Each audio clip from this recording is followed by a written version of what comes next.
하나님 말씀 마가복음 4장 35절에서 41절 말씀입니다.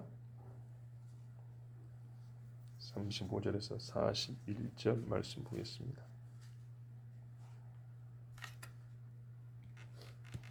한 절씩 교도하고 마지막 절은 같이 봅니다. 그날 저물 때 제자들에게 이르시되 우리가 저편으로 건너가자 하시니 그들이 무리를 떠나 예수를 그에 계신 그대로 모시고 가매 다른 배들로 함께하더니 큰 광풍이 일어나며 물결이 배에 부딪혀 들어와 배에 가득하게 되었더라.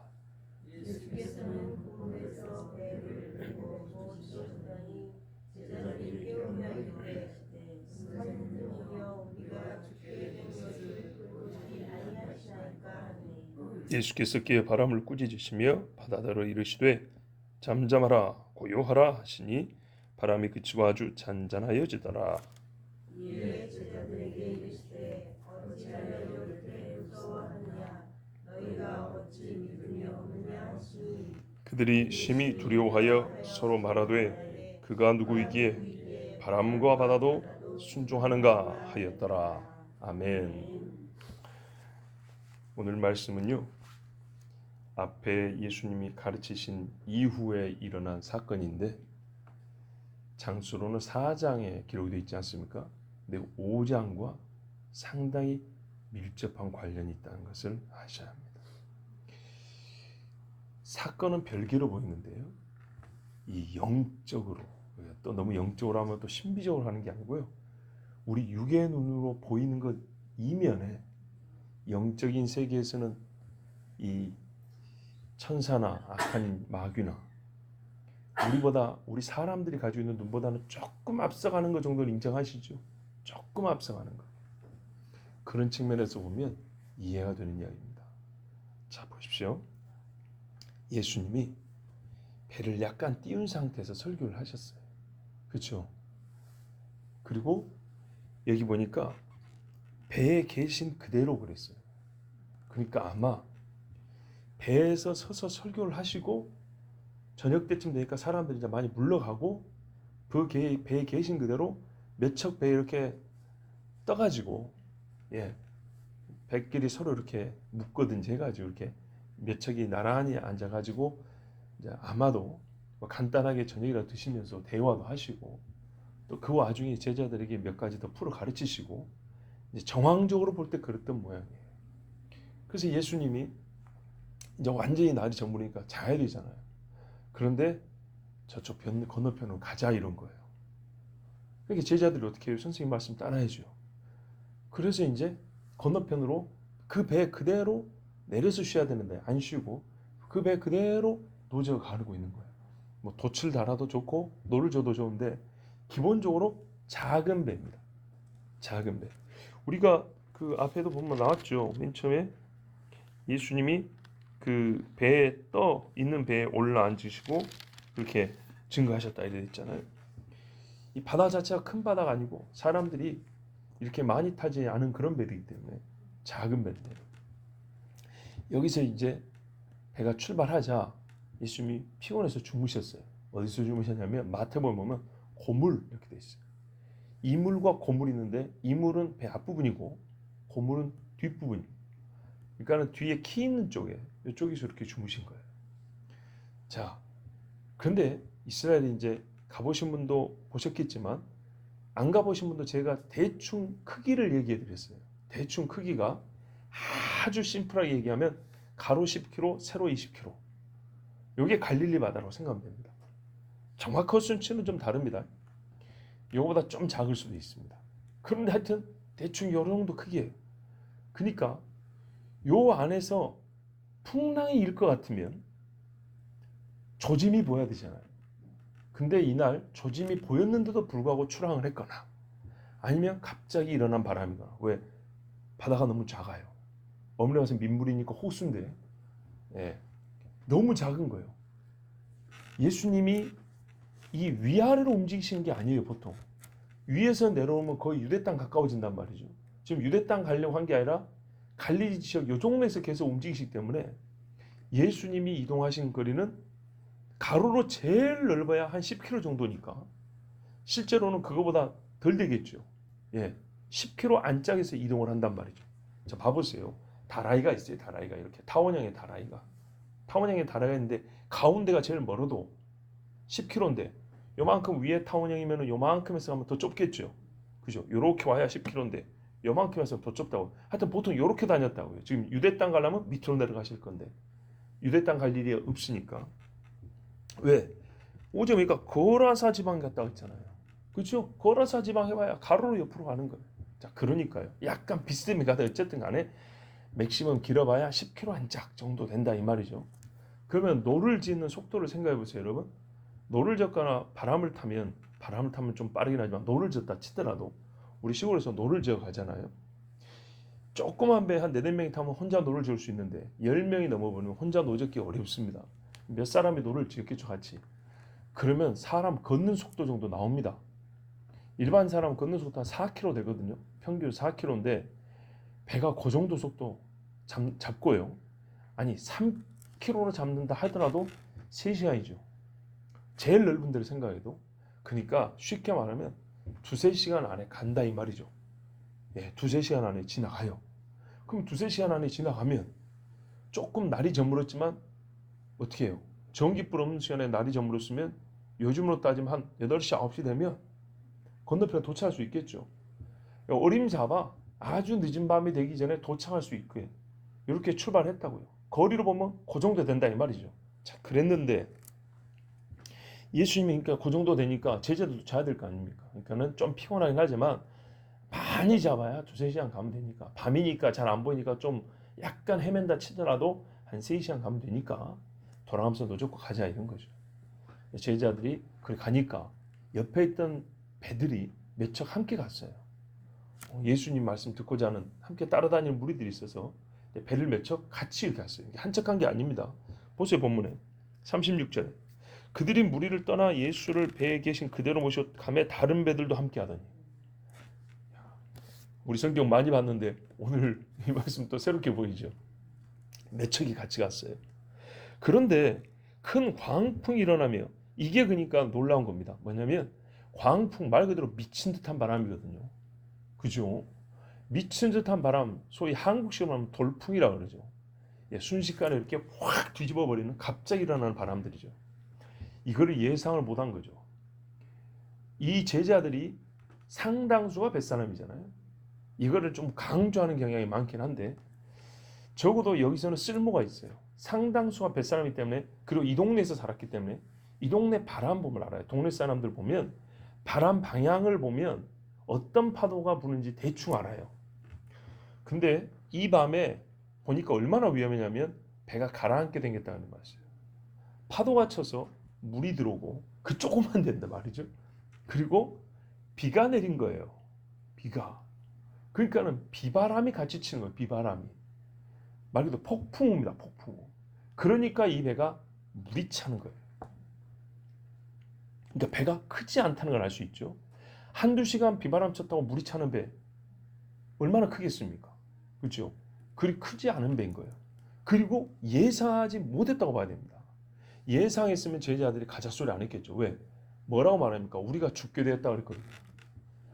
아니 아무리 둔한 사람이라도 죽을 정도 위험이 눈앞에 오는 거를 알고도 가자 하겠습니까? 그러진 않겠죠. 그러니까 이거는 말 그대로 광풍, 갑자기 몰아닥친 생각지 못했던 바람인 거예요.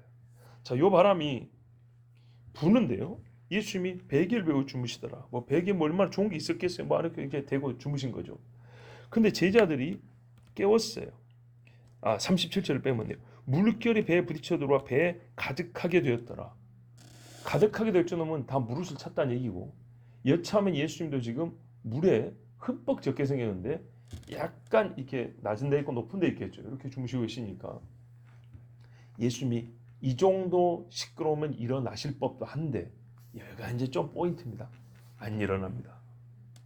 예. 그러니까 제자들이 약간 마음이 좀 서운함 내지는 조금 신경질이 났어요. 그래서 뭐라 그럽니까? 38절 보세요. 제자들이 깨우며 이르되 선생님이여 우리가 죽게 된 것을 돌보지 아니하시나이까. 배고플 때는 빵 먹이고 병든 자는 고쳐주고 하더니 제자들이 지금 죽게 생겼는데 진짜 죽을 지경인 거예요. 여러분 바다에서 보통 여러분들은 여객선이나 유람선을 타셨잖아요. 여객선이나 유람선은 안전한 때 아니면 안 가죠. 안 가요. 그런데 위험할 때는 이 배들이 안 가죠. 똑같은 말이네. 근데 그럴 때 가는 배들이 있어요. 돈 받고. 근데 그럴 때 가는 배들은 여객선보다 훨씬 작은 배예요. 더 위험하죠. 그런 걸 한번 타고 힘물결이 출렁이 아니죠. 진짜 부딪혀서 깨려고 하는 것 같이 달라들어요. 느낌이 그래요. 배를 깨겠구나 이런 느낌이에요. 그런데 한번 배를 타면 뭐 오래된 죄까지 회개가 저절로 나올 겁니다. 그런데 하여튼 제자들이 그렇게 무서운 거예요. 엄청나게 무서워가지고 예수님을 깨우는데 베드로가 선생님 죽으면 안 됩니다 하고 항변했다 그랬죠. 그렇게 말 그대로 무례한 발언들이에요. 제자들이 예수님께 최초로 한 말투가 아주 예의를 무시한 말투예요. 그러니까 화가 났다 이거예요. 이 지경인데 지금 잠을 자고 있을 수가 있냐. 우리가 죽게 생겼는데 아까도 말했죠. 병든 자는 막 고쳐더니 우리는 그냥 모른 척하고 그냥 죽으란 얘기냐 하면서 이 제자들이 화가 났어요. 그래서 상당히 성난어조로 예수님을 흔들어 깨운 겁니다. 어지간했으면 이렇게 했습니까? 자, 이렇게 해서 소위 말해서 분위기가 한껏 고조됩니다. 뭔가 일이 벌어져야 되죠. 예수님이 일어났어요. 이 건방진 제자들한테 별 말씀은 안 하시고 상황이 진짜 그런 줄 다 아세요. 예수님 다 아세요. 우리 성경에 뭐랬어요? 우리 하나님은 졸지도 아니하시고 주무시지도 않는다 그랬지요. 예수님이 육을 입었기 때문에 주무셨어요. 그런데 영어로는 다 알고 있습니다. 예. 이 뭐라 그럴까요? 아가서에 보면 이런 편이 있어요. 우리가 그 신부 이야기잖아. 신랑을 제때 오는 신랑을 조금 외면했더니 신랑이 밤에 배회로 밤이슬을 맞고 오는데 신부가 그래놓고 나니까 뭐라 되면 집에서 누워 있는데 눈을 감아도 잠이 안 는 거예요.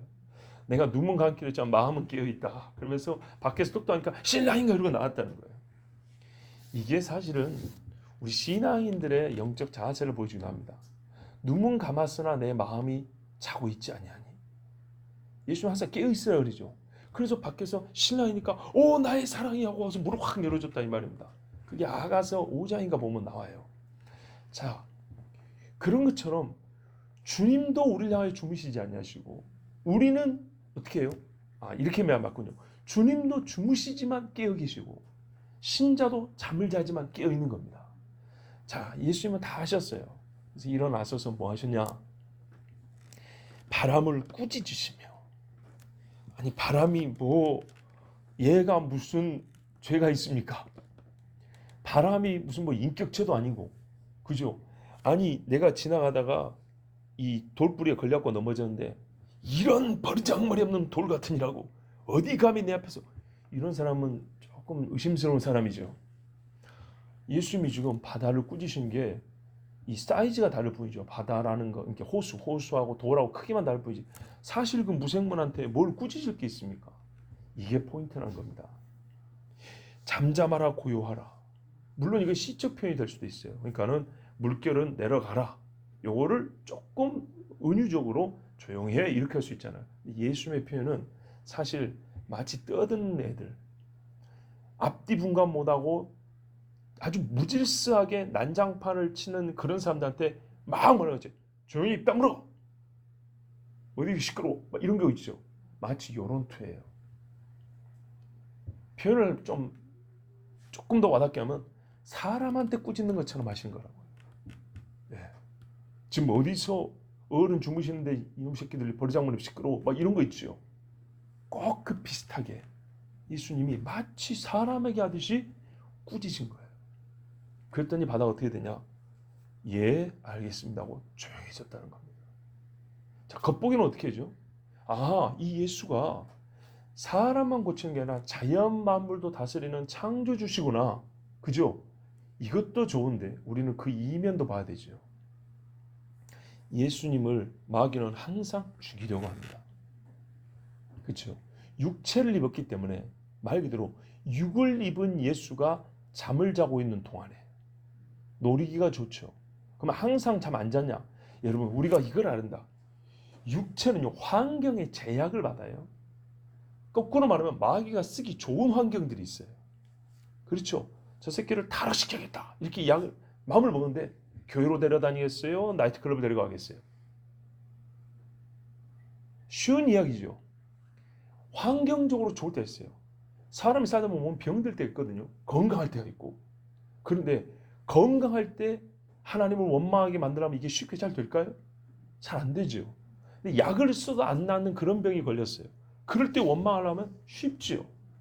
거꾸로 이럴 때 은혜를 받으면 정말 삶이 확 변하죠. 왜? 그만큼 이거는 우리에게 큰 시험거리였기 때문에. 환경적으로 예수님과 그의 제자들을 한꺼번에 죽이기 정말 좋은 때였어요. 거기다가 예수님이 딴 때 같으면 눈을 뜨고 같이 야 바람 시원하다면서 얘기하고 가는데 이날은 주무신 거예요. 거기다가 밤이에요. 사람의 마음이 밤이 되면 두려움이 쉽게 사로잡힙니다. 이 모든 상황이 마귀가 사용하기에 너무 좋은 배경을 갖고 있는 거죠. 밤인데다가 바다에다가 조그마한 배에다가 예수님이 거기다 자고 있다. 제자들은 야 이거 어디냐 하고 잘 안 보이는데 하고 여러분 서치라이트를 비춰도 한밤중에 얼마 안 보이잖아요. 그래요. 그런데 요만한 불 들고 다니는데 얼마나 보였겠어요. 쉽게 말해서 감으로 가는 거지. 저 멀리 보이는 마을에 불빛 하나 보고 가는 거죠. 그러니까요. 상황적으로 예수님과 더불어 그의 제자들까지 싹 죽여버리기에 너무 좋은 환경이죠. 마귀가 이때를 사용한 겁니다. 그냥 우리가 살다 보면 생각지도 못한 바람이 불 때도 있고 갑자기 소나기 오듯이 그럴 수도 있지. 그거를 배제하는 게 아니에요. 근데 왜 그거보다는 마귀가 이 짓을 했다고 보느냐? 첫째는 제자들 중에 최소 4명, 5명이 바닷사람, 바로 요 동네 사람인들인데도 불구하고 이 짧은 거리를 감을 못 잡았다. 뭐 수십 킬로 가면 그럴 수 있어요. 그런데 이것은 이들의 생각할 때는 전혀 문제가 없는 항해였어요. 두 번째는 예수님이 꾸짖었는데 그 꾸짖음이 시적인 표현 정도 아니라 진짜 막무가내고 정신 못 차리는 사람한테 꾸짖듯 말하듯이 꼭 사람을 앞에 두고 하듯이 그런 어감의 어투의 말씀이라고요. 원래 말씀이. 이걸로 봤을 때 요거는 마귀가 예수님과 더불어 그 제자들까지 한꺼번에 죽이려고 했다 이렇게 보죠. 우리 너무 쉽게 생각하면 안 돼요. 무슨 말이냐면 예수님이 설마 죽겠어? 여러분 못 박으니까 죽었어요. 육을 입고 오셨다는 거 아셔야 됩니다. 예수님은 5분 숨 안 쉬면 죽습니다. 3분 숨 못 쉬게 하면 머리는 죽어버립니다. 육을 입고 오셨습니다. 자, 그리고 예수님이 이렇게 시끄러워! 입 다물어! 이렇게 하니까 바다가 조용히 말 그대로 파도만 높아진 게 낮아졌다는 게 아니라 파도 소리가 잠잠해졌다는 얘기입니다. 바다가 소리를 안 냈다는 거예요. 우리가 하나님 앞에 순종할 때 입을 다물죠. 욥이 입을 다물죠. 그런 느낌이에요. 조용하게 입을 다물었다는 얘기입니다. 그러니까 이제 이런 일을 보고 제자들은 이제 예수님 말씀한다. 어찌하여 이렇게 무서워하느냐? 너희가 어찌 믿음이 없느냐? 마태복음에는 어찌 이렇게 이런 표현이 없어요. 너희가 믿음이 없냐? 믿음이 작냐? 이렇게 돼 있어요. 근데 마가복음에는 조금 더 적나라하게 돼 있어요. 그래서 사람들은 이제 옛날에 우리가 신학 공부할 때 마가가 조금 더 자기 공동체에 대하여 조금 더 양심적이고 또는 좀 비판적으로 자기들의 수치함을 그냥 그대로 있는 대로 드러내는 그런 스타일이다. 이렇게 말도 했는데 예수님이 이 말씀 말대로 그겁니다. 예수님이 이제는 제자들을 꾸짖은 거예요. 이 정도까지 믿음이 없는 거는 내가 참 받아들이기 어렵다. 사람이 파도 치는 거 보고 비바람이 갑자기 몰아닥치면 한밤중에 겁이 나죠. 겁이 난 것까지 좋은데 너희가 나를 깨우면서 한 말이 뭐냐면 우리가 죽게 된 것을 돌보지 아니하시나이까. 이겁니다. 우리가 해석하면서 마치 이 사람들이 예수님처럼 바다야 잠잠하라 이래야 믿음이 있다고 생각하고 그죠? 벌벌 떨지 않고 담대하게 있으면서 예수님 깨우면 되지 뭐. 걱정하지 마. 예수님 일어나서 해결 좀 해주시오. 요래야 믿음이 좋다고 칭찬하냐? 그 말이 아니에요. 예수님의 야단의 요점은 뭐냐면 이 바다에 물결을 치는 거 보고 마음이 순간 좀 두려워했다. 요 정도가 문제가 아니고 이게 너무 큰 거예요. 어느 정도로 크냐? 예수님을 마치 꾸짖듯이 깨울 정도로 큰 게 요게 문제인 거예요. 그렇죠, 여러분. 막상 암입니다. 암 3기입니다. 뭐 덜컹하죠. 덜컹도 안 하면 됩니까? 그게 사람입니까? 죽은 거지. 덜컹 한다고요. 겁이 덜컥 든다고요. 그렇지만 주여 저를 거두시면 제가 가고 살려주시면 정말 사명을 더 감당하겠습니다. 이러면 좋은데 이제 나는 죽었다 하면서 교회고 뭐고 이건 책망받을 거죠. 바로 그 이야기입니다. 비바람이 갑자기 치는데 특히 육지에서만 살았던 제자들이 몇 명입니까 또. 아니 세리는 언제 이런 파도를 맞봤겠어요. 겁이 나지 당연히. 그렇죠. 그러니까 우리가 무슨 말하면 이해할 건 이해하고 예수님 마음대로 책망할 건 책망해야 된다 이 말이에요. 근데 예수님의 책망하면 어찌하여 이렇게 믿음이 없나. 예수님을 어느 정도로 예수님이 여기 계시다는 것을 망각할 정도로 두려움에 사로잡힌 거예요. 그것은 우리 주님이 책망할 수밖에 없는 믿음이었어요. 바로 예수님이 확인하고 싶은 거죠. 내가 여기 누워있다 이 말이죠. 오늘도 천국 이야기 해줬고 병든 자를 고쳤고 귀신들도 많이 쫓은 예수님이 너희하고 지금 몇 달을 지금 이렇게 다니고 있는 그 예수가 지금 여기 누워 계세요. 그러면 덜컥 겁은 들더라도 그 이상 계속 공포와 두려움에 빠져들어서 예수님이 없는 것처럼 당신이 지금 먼 애로 이렇게 하는 것처럼 요 정도까지는 안 가야 되는 겁니다. 우리가 살면서도 마찬가지예요. 주님이 허용하시고 이해하는 정도가 있는데 지나쳐 주님 앞에 책망 들을 정도로 마음이 무너져서는 안 돼요. 그래서 이런 말씀도 슬퍼도 지나치게 슬퍼하지 마라. 이런 말씀이 있죠. 그 예수님이 어쩌면 이렇게 무서워할 수가 있냐. 너희가 어찌 믿음이 없느냐. 이게 예수님의 책망의 이유를 나타내 주는 부분입니다. 그 제자들께 책망을 들었어요. 그런데요, 이 책망까지 듣고 난 다음에 나타난 결과가 참 멋집니다. 제자들의 두려움의 대상이 바뀌었어요. 그들이 심히 두려워하여 서로 말하되 그가 누구기에 바람과 바다도 순종하는가. 예수님에 대하여 새로운 눈이 열린 겁니다. 예, 말 그대로 창조주 하나님이라고 예수님이 친히 한 개인의 병을 고쳐주시고 귀신을 쫓아내면서 나타내셨는데 이제는 자연 만물을 없는 것을 있는 것 같이 부른다 그러잖아요. 말 그대로 얘들이 인격체로 그대로 불러가지고 말씀을 하니까 사람이 나타난 그 자기들을 부를 때 나타난 현상들처럼 이 자연 환경 속에 나타나는 거예요. 바람과 바다가 순종하는 거였어요. 그래서 제자들이 이제는 이 일로 말미암아 예수님을 더욱 두려워하게 됐어요. 더욱 두려워함. 두려움의 대상이 바뀌었어요. 여러분 우리가 살면서 예수님이 이런 말씀했어요. 너희 육만 멸하는 사람들 두려워하지 말고 너희 육과 영을 함께 멸할 수 있는 하나님을 두려워하라 그랬어요. 근데 그 두려움을 경험해 보려면요. 육과 영이 함께 죽을 지경에 한번 근접해 보면 두려움의 대상이 바뀝니다. 실제로 그렇습니까? 실제로 그렇습니다. 우리가 봐보세요. 정말 좋아하는 사람이 있었어요. 정말 좋아하는 사람이 받게 되는 계기는요. 결정적 사건이 있어야 돼요. 그죠? 마찬가지예요. 내가 두려워하던 게 있었어요. 근데 그 두려워하는 자가 바뀌려면요. 새롭게 두려움을 갖게 된 이 사람 또는 어떤 존재가 그 전에 내가 두려워하던 것보다 압도적으로 강하다는 걸 느껴야 돼요. 그런 것은 교과서나 글로 안 돼요. 반드시 육체의 체험이 돼야 돼요. 체득. 몸으로 받는 거예요. 그래서 하는 거 있잖아요. 우리를 사랑하시되 우리 하나님께서요 말로만 하지 아니하시고 우리가 죄인 되었을 때 그 아들을 보내사 우리를 물과 피를 다 쏟아 죽으심으로 그 사랑을 확증하셨다 그랬죠. 그때 우리가 어떻게 해요? 아 하나님이 우리를 사랑하시고 세상과 세상의 속함을 사랑하고 하나님께로 사랑을 돌린다 그랬습니다. 그 사랑을 받는다고요. 바로 이겁니다. 예수님이 오늘 이 제자들이 하고 싶었던 이거예요. 두려움의 대상을 바꾸는 거예요. 여러분 사랑의 대상만 바뀌라고 성경 요구하지 않습니다. 두려움의 대상도 바꾸라 그랬습니다. 너희가 세상의 별이나 달이나 사람은 두려워하지 말고 여호와를 두려워하라. 여호와를 두려워하라.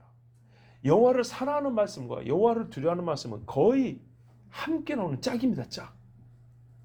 이 제자들이 훈련을 예수님이 다방면으로 시킵니다. 여호와를 두려워함. 유대인들이 가지고 있는 정통적인 신앙관입니다. 근데 그 두려움을 누구에게? 예수 그리스도에게. 정말 이 예수가 바람과 바다도 잠잠케 하는, 바로 그들의 생명을 앗아가기 일보 직전인 그 어마어마한 힘을 다스리는 분으로 이제는 예수를 두려워하라는 겁니다. 결론입니다. 우리는 예수님과 두려움이라는 말을 연결짓기가 참 어색합니다. 그는 성경에서 우리가 골라서 읽었기 때문이에요. 있는 그대로 보세요. 제자들이 3년 동안 예수를 배울 때, 예수님과 함께하면서 예수님이 누군가를 배울 때 제자들은 그 배움의 코스 중에서 가장 결정적인 사건에서 두려움을 배웠어요.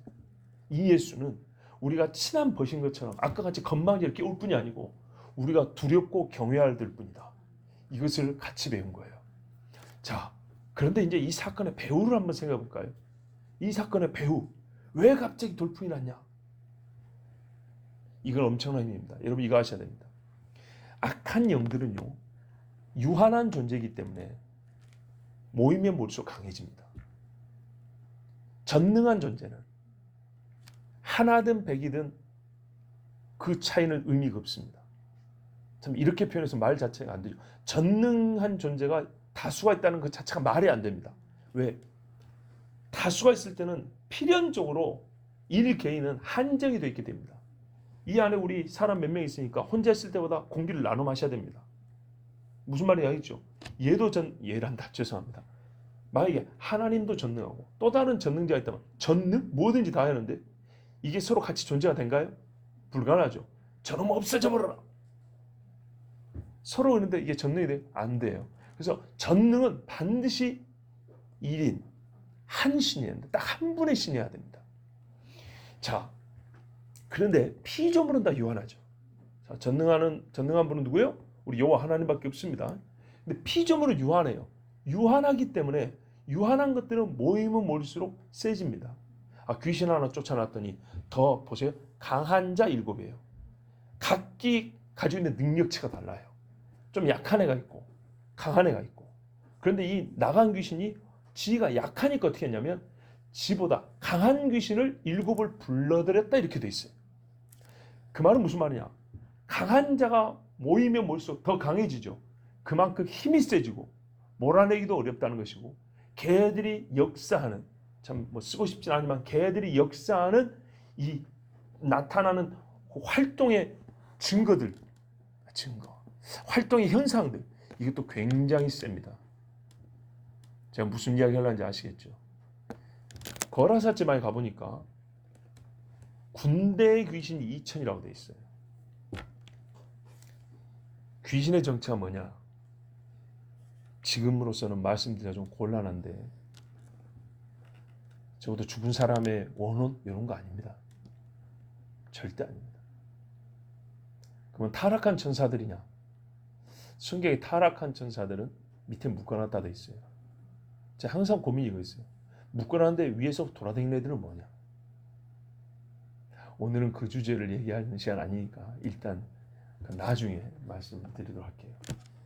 봐보세요. 귀신인데 얘들이 2000이랍니다.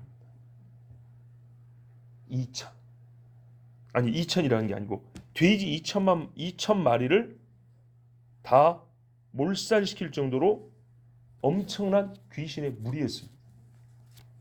5장 9절을 보면 예수님이 물어봅니다.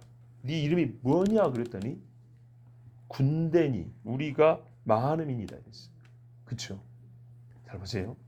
숫자만 많아서 군대라는 게 아니고 우리가 전에 군대였다는 겁니다. 이걸 잘 기억하셔야 합니다. 우리 이름, 네임을 물어본 거예요. 네 이름이 뭐냐고. 군대라고. 군대. 그리고 수가 많다. 예수님이 온다는 거 얘들이 알아요, 몰라요? 알죠. 예수님 봐보세요. 어떻게 하냐. 배를 대고 내린 동네가 이 동네잖아요. 그리고 만난 사람이 이 사람이잖아요. 근데 한 마리라고 그게요. 그냥 한 마리, 한 놈 귀신이 아니고요. 수천, 많이 잡으면 수천 되겠죠. 엄청난 귀신의 떼가 거기 있었어요. 그럼 예수님이 사마리아 여인, 한 여인 구하려고 그리 일부러 가셨다고 우리 다 그렇게 말하죠. 수천의 귀신이 때로 있는 데를 예수님이 안 가실까요? 말 그대로 작정하고 가신 겁니다. 악한 영들은 보이죠. 그렇죠. 수천의 악한 영들이 거리 얼마 되지도 않아요. 우리는 맨눈으로도 낮에 보여요. 근데 악한 영들은 낮이건 밤이건 영적으로 보잖아요. 저기 하나님의 아들 예수가 온다고. 딱 보니까 왜 와? 잠을 자고 있는 것 같지만 우리 몰아내라고 온단 말이지. 이 어마어마한 수의, 그것도 군대라는 힘이 강한 귀신들이 어떻게 하겠어요? 어떻게 하겠냐고요? 맞겠죠. 저항하겠죠. 근데 잘 보시라고요. 저항하는 타임도 중요하고 저항하는 방법도 얘들 딴에는 최고의 방법을 택할 거 아닙니까? 저는 그 방법이 바로 이 방법이었다고 본 겁니다.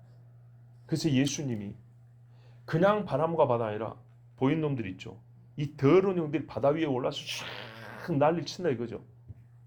조용히 뭘 꺼져. 싹 물러가는 거죠.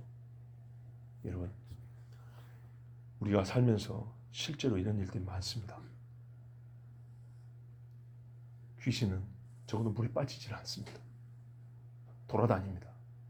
뭐라 했어요? 산과 들로 돌아다니다가, 여기저기 돌아다니다가 사람 속에 들어간다고 성경에서 분명히 말씀했죠. 그래서 옛적에 무슨 이야기를 했냐면, 우리 어릴 때 산기도하고, 우리는 바닷가니까 바다 옆에 기도하러 가는 경우가 있어요. 그 말은 혼자 가지 마라 그랬어요. 네 믿음 좋다고 장담하지 말고 혼자 가지 마라 그랬어요. 실제로 바닷가에 있다가 물속으로 이렇게 기어 들어가는 애를 붙잡은 경우가 있단 말이죠. 제가 아니라 이제 우리 여기 또래들이. 왜? 바닷면에 사람 얼굴이 보이는 거예요. 사람 얼굴이. 사람 얼굴 보이는데 이리 와 그런다. 중학생 여자애가 걸어 들어간다고 그 속으로. 얼마나 무섭습니까? 이런 일들이 있습니다. 성경, 이 세상의 학문들은 귀신에 대해서 자세히 안 가르쳐줍니다. 성경은 그 어떤 책보다 자세하게 가르쳐줍니다. 왜요? 실제로 하나님의 거룩한 백성들의 영혼을 잡아서 끌고 가는 놈들이 이놈들이기 때문입니다. 그래서 절대로 이 악한 영들에서는 추상적으로 생각하면 안 되고, 절대로 이 악한 영들에서는 저 멀리 있는 존재 생각 안 됩니다. 가룟 유다 속에 들어가 예수를 팔겠습니다. 무진막전 놈들. 절대로 사람한테 좋은 짓을 안 합니다. 잠깐 단 것을 주고 낚싯밥 먹고 고기 잡아가는 것처럼 이 영혼을 낚시질을 합니다. 이렇게 더럽고 악한 것이 귀신이기 때문에 예수 말해요. 더러운 귀신아 이런다고. 여러분, 이 악한 귀신이 예수님의 목적지, 건너가고자 하는 목적지에 때로 있었습니다. 그리고 그들이 한 사람의 영혼을 얼마나 피폐하게 하고 그의 인생을 거의 지옥에서 사는 것처럼 만들었는지 그 이야기가 뒤에 이어집니다. 예수님은 이 사람을 자유케 하셨는데 이전과 또 다른 면이죠. 이전에는 찾아온 사람들을 자유케 해줬습니다. 근데 이번에는 예수님이 사마리아 여인 요한복음 같은 경우는, 예를 들어서 요한복음에서 예수님이 사마리아 여인을 찾아왔다면 마가복음에서 예수님은 거라사 지방에 귀신 들린 데를 찾아옵니다. 유형적으로 소위 세상 말로 해서 큰 죄로 말미암아 상처가 많은 진짜 쓰러진 영혼을 찾아왔다면 여기는 마귀와 귀신에게 사로잡힌 사람을 찾아가 자유케 하러 가신 겁니다. 예수님이 이렇게 자유케 하신 분이에요. 어느 한 측면에서만 자유케 아니라 우리 인생의 전 사방으로 우겨쌈을 당하고 있는 이 영혼들을 자유케 하신 분이에요. 그러므로 여러분, 우리가 먼저는 오늘 말씀 4장까지 보면 예수님을 두려워해야 돼요. 마땅히 두려워할 자를 두려워하고 사랑할 자를 사랑하라. 지금까지 예수님이 우리를 표현하자면 사랑하는 선생님으로 가까이 하셨다면, 이제는 주님 앞에 우리는 두려워할 나의 하나님으로 엎드림이 있어야겠습니다. 기도하겠습니다. 하나님 감사합니다. 주의 귀한 자들 불러주시고 우리를 많이 사랑하시며 사랑하시기 때문에 더하여 가르쳐 주셨습니다. 내가 너희를 사랑하나 너희는 또한 나를 두려워하여야 할지니 바다보다 두려워하고 물결보다 두려워되고 바람과 비와 사람과 귀신보다 나를 두려워해야 한다. 이것이 바로 너희가 사는 것이요 너희가 나와 같은 권능을 받을 수 있는 길이기도 하다. 우리 주님 말씀해 주셨사오니 존귀하신 아버지여, 오늘은 우리가 주님을 떨며 즐거움이 있게 하여 주시옵고, 그 어느 때보다 주님을 두려움으로 말미암아 더욱 주님을 즐거워할 수도 있는 영의 사람들이 되게 하여 주시옵소서. 우리 주 예수 그리스도의 이름으로 기도하옵나이다. 아멘.